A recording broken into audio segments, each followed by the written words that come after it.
ಮಹಾತ್ಮ ಗಾಂಧೀಜಿಯವರು ಜಗತ್ತಿಗೆ ಪರಿಚಯಿಸಿದ ಉಪವಾಸ ಸತ್ಯಾಗ್ರಹ ಅನ್ನೋದು ಕೇವಲ ದೈಹಿಕ ಯಾತನೆ ಅಲ್ಲ, ಅದು ಆತ್ಮದ ಶಕ್ತಿ ಮತ್ತು ವ್ಯವಸ್ಥೆಯ ವಿರುದ್ಧದ ನೈತಿಕ ದಂಗೆ. ಬ್ರಿಟಿಷ್ ಕೈದಿಗಳಿಗೆ ರಾಜಮರ್ಯಾದೆ, ಸಿಹಿ ಊಟ, ಓದೋದಕ್ಕೆ ಪತ್ರಿಕೆಗಳು. ಆದರೆ ಭಾರತೀಯ ರಾಜಕೀಯ ಖೈದಿಗಳಿಗೆ ಕೊಳೆತ ಆಹಾರ, ಹರಿದ ಬಟ್ಟೆಗಳು, ಹಾಗೆ ಪ್ರಾಣಿಗಳಿಗಿಂತ ಕಡೆಯಾದ ನಡವಳಿಕೆ. ನಮ್ಮ ದೇಹಗಳನ್ನ ನೀವು ಜೈಲಿನಲ್ಲಿ ಇಡಬಹುದು, ಆದ್ರೆ ನಮ್ಮ ಆಲೋಚನೆಗಳನ್ನ ಬಂಧಿಸೋದಕ್ಕೆ ಸಾಧ್ಯ ಇಲ್ಲ. ನಮ್ಮ ಉಪವಾಸ ವ್ಯವಸ್ಥೆಯ ಕ್ರೂರತೆಯ ಮುಖವಾಡವನ್ನ ಕಳಚುತ್ತೆ. 1 ವರ್ಷ ಅಲ್ಲ, 2 ವರ್ಷ ಅಲ್ಲ, ಸತತ 16 ವರ್ಷಗಳ ಕಾಲ ಶರ್ಮಿಳಾ ಅನ್ನದ ಕಣವನ್ನು ಮುಟ್ಲಿಲ್ಲ, ನೀರನ್ನು ಕುಡಿಲಿಲ್ಲ. ಕೇವಲ ಮೂಗಿನ ಕೊಳವೆಯ ಮೂಲಕ ನೀಡಲಾಗ್ತಾ ಇದ್ದ ದ್ರವವೇ ಅವರ ಜೀವವನ್ನ ಹಿಡಿದಿಟ್ಟಿತ್ತು. ನನ್ನ ದೇಹ ನಶಿಸಿ ಹೋಗಬಹುದು, ಆದರೆ ಗಂಗೆಯ ಪಾವಿತ್ರ್ಯತೆ ಉಳಿಬೇಕು. ಗಂಗೆ ಉಳಿದ್ರೆ ಭಾರತದ ಸಂಸ್ಕೃತಿ ಉಳಿಯುತ್ತೆ. ನಮಸ್ಕಾರ ಎಲ್ರಿಗೂ, ಇದು ಒನ್ ಇಂಡಿಯಾ ಕನ್ನಡ. ನಾನ್ ಪ್ರತಿಮಾ. ಹಸಿವು ಇದು ಜಗತ್ತಿನ ಅತ್ಯಂತ ದೊಡ್ಡ ದೌರ್ಬಲ್ಯ ಅಂತ ವಿಜ್ಞಾನ ಹೇಳುತ್ತೆ.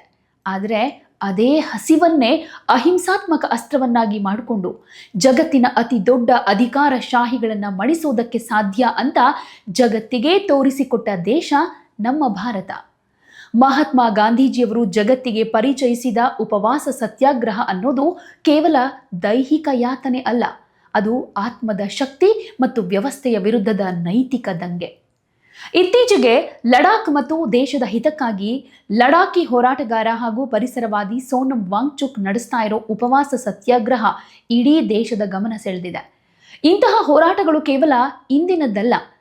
ಭಾರತದ ಇತಿಹಾಸದ ಪುಟಗಳನ್ನು ತಿರುವಿ ಹಾಕಿದ್ರೆ ತಮ್ಮ ಪ್ರಾಣವನ್ನೇ ಪಣಕ್ಕಿಟ್ಟು ಮೌನವಾಗಿಯೇ ಇಡೀ ದೇಶದ ರಾಜಕೀಯ ಮತ್ತು ಸಾಮಾಜಿಕ ನಕ್ಷೆಯನ್ನ ಬದಲಿಸಿದ 5 ಅಪ್ರತಿಮ ಉಪವಾಸ ಸತ್ಯಾಗ್ರಹಗಳ ಮಹಾಗಾಥೆ ನಮ್ಮ ಕಣ್ಣೆದುರು ಬರುತ್ತೆ. ಮಣಿಪುರದ ಉಕ್ಕಿನ ಮಹಿಳೆಯಿಂದ ಹಿಡಿದು ಸ್ವಾತಂತ್ರ್ಯದ ಕಿಡಿಕಾರಿದ ಭಗತ್ ಸಿಂಗ್ ತನಕ ಆ 5 ಐತಿಹಾಸಿಕ ಹೋರಾಟಗಳ ಸತ್ಯದ ಕಥೆ ಈಗ ನಿಮ್ಮ ಮುಂದೆ. ದಿನಾಂಕ 1929 ಜೂನ್ 15ಕ್ಕೆ ಹೋಗೋಣ. ಲಾಹೋರ್ ಸೆಂಟ್ರಲ್ ಜೈಲ್ ಇಡೀ ಭಾರತದ ಸ್ವಾತಂತ್ರ್ಯ ಹೋರಾಟದ ಹಾದಿಯನ್ನೇ ಕ್ರಾಂತಿಕಾರಿಗಳತ್ತ ತಿರುಗಿಸಿದ 2 ವೀರರು ಅಲ್ಲಿದ್ರು. ಒಬ್ರು ಭಗತ್ ಸಿಂಗ್, ಮತ್ತೊಬ್ರು ಯುವ ಕ್ರಾಂತಿಕಾರಿ ಜತೀಂದ್ರನಾಥ್ ದಾಸ್. ಬ್ರಿಟಿಷ್ ಕೈದಿಗಳಿಗೆ ರಾಜಮರ್ಯಾದೆ, ಸಿಹಿ ಊಟ, ಓದೋದಕ್ಕೆ ಪತ್ರಿಕೆಗಳು. ಆದರೆ ಭಾರತೀಯ ರಾಜಕೀಯ ಖೈದಿಗಳಿಗೆ ಕೊಳೆತ ಆಹಾರ, ಹರಿದ ಬಟ್ಟೆಗಳು, ಹಾಗೆ ಪ್ರಾಣಿಗಳಿಗಿಂತ ಕಡೆಯಾದ ನಡವಳಿಕೆ. ಇದನ್ನ ವಿರೋಧಿಸಿ ಭಗತ್ ಸಿಂಗ್ ನೇತೃತ್ವದಲ್ಲಿ ಕ್ರಾಂತಿಕಾರಿಗಳು ಐತಿಹಾಸಿಕ ಉಪವಾಸ ಸತ್ಯಾಗ್ರಹವನ್ನ ಶುರು ಮಾಡಿದ್ರು. ಬ್ರಿಟಿಷ್ ಅಧಿಕಾರಿಗಳು ಇದನ್ನ ಆರಂಭದಲ್ಲಿ ಗಂಭೀರವಾಗಿ ತಗೊಳ್ಳಿಲ್ಲ. ಆದರೆ ದಿನಗಳು ಕಳೆದ ಹಾಗೆ ಜೈಲಿನ ಒಳಗಿನ ಹಸಿವಿನ ಜ್ವಾಲೆ ಇಡೀ ದೇಶಾದ್ಯಂತ ಕ್ರಾಂತಿಯ ಕಿಡಿಯನ್ನ ಹೊತ್ತಿಸಿತು. ಕ್ರಾಂತಿಕಾರಿಗಳ ಪಟ್ಟು ಸಡಿಲ ಆಗದೆ ಇದ್ದಾಗ ಬ್ರಿಟಿಷ್ ಸರ್ಕಾರ ಅವರ ಹಲವು ಪ್ರಮುಖ ಬೇಡಿಕೆಗಳನ್ನ ಒಪ್ಕೊಳ್ಳೇಬೇಕಾಯಿತು. ಉಪವಾಸ ಸತ್ಯಾಗ್ರಹದ 63ನೇ ದಿನ ಅಂದ್ರೆ 1929 ಸೆಪ್ಟೆಂಬರ್ 13ನೇ ತಾರೀಕು ಕೇವಲ 24 ವರ್ಷದ ಯುವ ಕ್ರಾಂತಿಕಾರಿ ಜತೀಂದ್ರನಾಥ್ ದಾಸ್ ಉಪವಾಸದ ತೀವ್ರತೆಯಿಂದಾಗಿ ಜೈಲಿನಲ್ಲೇ ಹುತಾತ್ಮರಾದರು. ಅವರ ನಿಧನ ದೇಶಾದ್ಯಂತ ಬ್ರಿಟಿಷರ ವಿರುದ್ಧ ರೊಚ್ಚಿಗೇಳೋ ಹಾಗೆ ಮಾಡಿತು. ಭಗತ್ ಸಿಂಗ್ ಮತ್ತು ಅವರ ಸಂಗಡಿಗರು ಬರೋಬ್ಬರಿ 116 ದಿನಗಳ ಕಾಲ ಉಪವಾಸವನ್ನ ಮುಂದುವರಿಸಿ ಅಂತಿಮವಾಗಿ ಬ್ರಿಟಿಷ್ ಸರ್ಕಾರ ಭಾರತೀಯ ಜೈಲು ಖೈದಿಗಳ ನಿಯಮಗಳನ್ನ ಚೇಂಜ್ ಮಾಡೋ ಹಾಗೆ ಮಾಡಿದ್ರು. ಇದು ಭಾರತೀಯ ಕ್ರಾಂತಿಕಾರಿಗಳ ಅಪ್ರತಿಮ ವಿಜಯವಾಗಿತ್ತು. ಭಗತ್ ಸಿಂಗ್ ಒಂದು ಹೇಳಿಕೆಯನ್ನ ಕೊಟ್ಟರು. ಆ ಸಂದರ್ಭದಲ್ಲಿ, ನಮ್ಮ ದೇಹಗಳನ್ನ ನೀವು ಜೈಲಿನಲ್ಲಿ ಇಡಬಹುದು, ಆದರೆ ನಮ್ಮ ಆಲೋಚನೆಗಳನ್ನ ಬಂಧಿಸೋದಕ್ಕೆ ಸಾಧ್ಯ ಇಲ್ಲ. ನಮ್ಮ ಉಪವಾಸ ವ್ಯವಸ್ಥೆಯ ಕ್ರೂರತೆಯ ಮುಖವಾಡವನ್ನ ಕಳಚುತ್ತೆ ಅಂತ. ಅದು ಹಾಗೆ ಆಯಿತು. ಈಗ 2000 ಇಸ್ವಿಗೆ ಬರೋದಾದ್ರೆ ನವೆಂಬರ್ 2ನೇ ತಾರೀಕು ಮಣಿಪುರದ ಮಾಲೋಮ್ ಅನ್ನೋ ಸಣ್ಣ ಹಳ್ಳಿ. ಬಸ್ ನಿಲ್ದಾಣದಲ್ಲಿ ಕಾಯ್ತಾ ಇದ್ದ 10 ನಿರಪರಾಧಿ ಜನರನ್ನ ಅಸ್ಸಾಂ ರೈಫಲ್ ಸೈನಿಕರು ಗುಂಡಿಕ್ಕಿ ಕೊಲ್ತಾರೆ.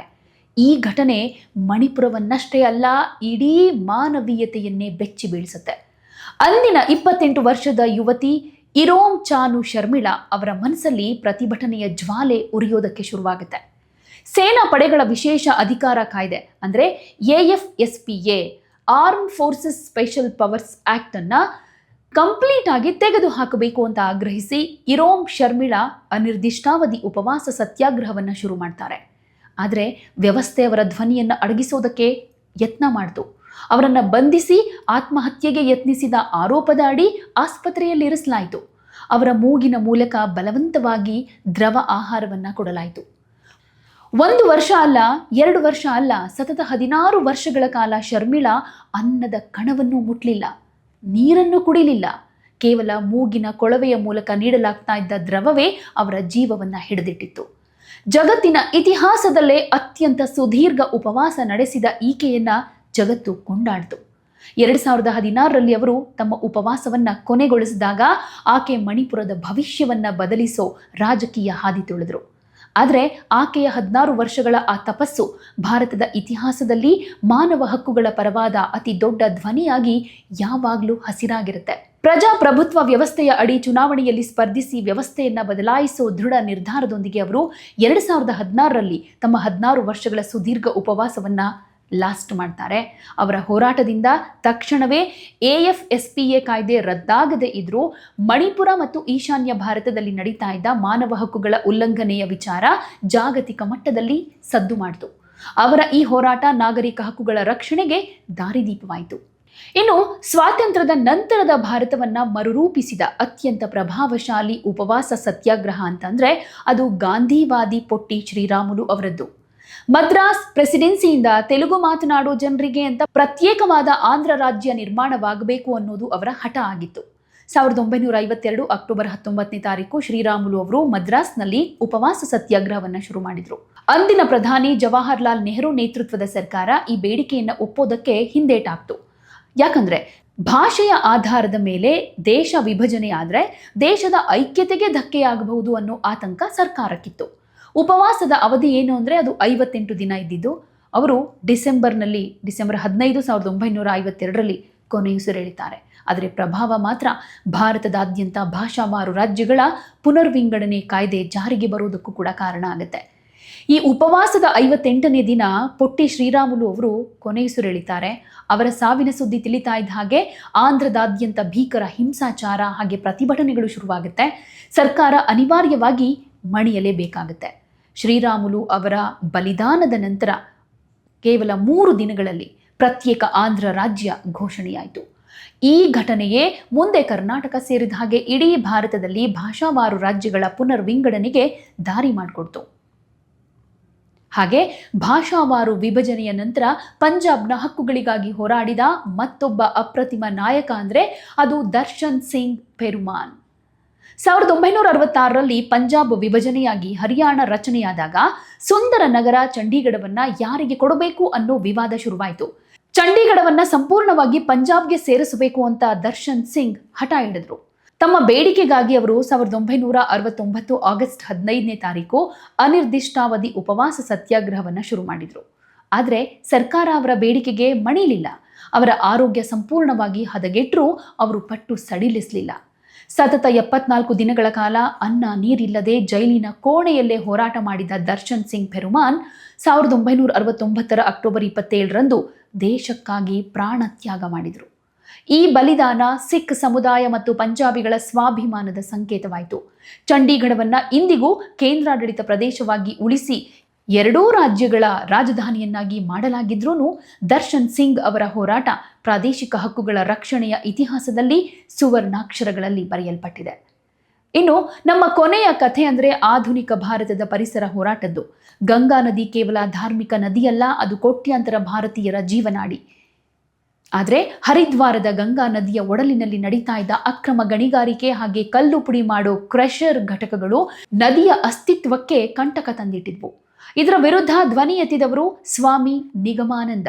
ಮಾತೃಭೂಮಿ ಸೇವಾ ಸಂಘದ ಸನ್ಯಾಸಿಯಾಗಿದ್ದ ಸ್ವಾಮಿ ನಿಗಮಾನಂದ 2011 ಫೆಬ್ರವರಿ 19ರಂದು ಹರಿದ್ವಾರದಲ್ಲಿ ಉಪವಾಸ ಸತ್ಯಾಗ್ರಹವನ್ನ ಮಾಡೋದಕ್ಕೆ ಶುರು ಮಾಡಿದ್ರು.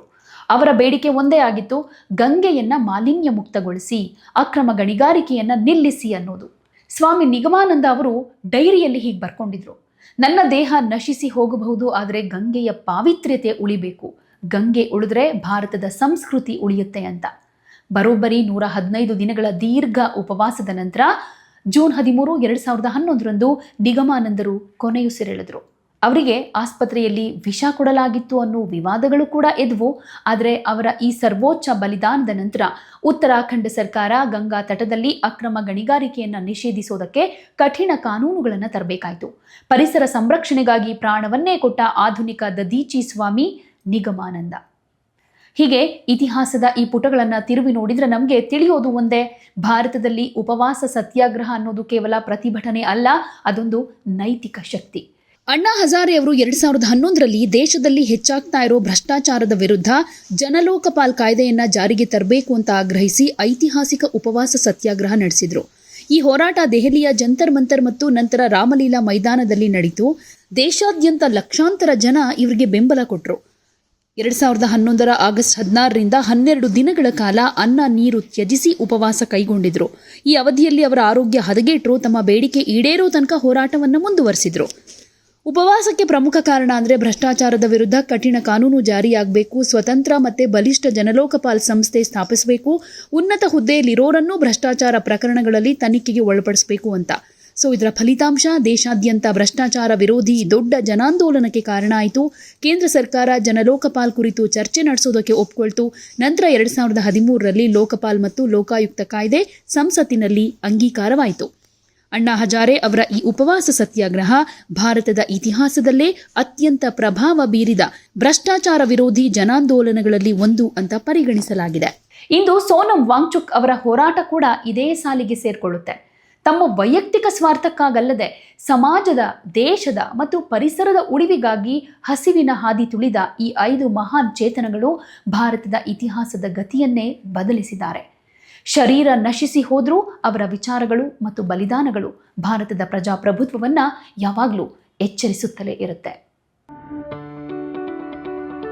ಯಾವುದೇ ಸುದ್ದಿಯ ಅಪ್ಡೇಟ್ ಅನ್ನ ಮಿಸ್ ಮಾಡ್ಕೊಳ್ಬಾರ್ದು ಅಂದ್ರೆ ಈಗ್ಲೇ ಒನ್ ಇಂಡಿಯಾವನ್ನ ಸಬ್ಸ್ಕ್ರೈಬ್ ಮಾಡಿ. ನಿಮಗೆ ಬೇಕಾದ ಭಾಷೆಯಲ್ಲಿ ಎಲ್ಲಾ ಸುದ್ದಿ ತಿಳಿಬೇಕು ಅಂದ್ರೆ ಒನ್ ಇಂಡಿಯಾ ಆಪ್ ಅನ್ನ ಡೌನ್ಲೋಡ್ ಮಾಡ್ಕೊಳ್ಳಿ.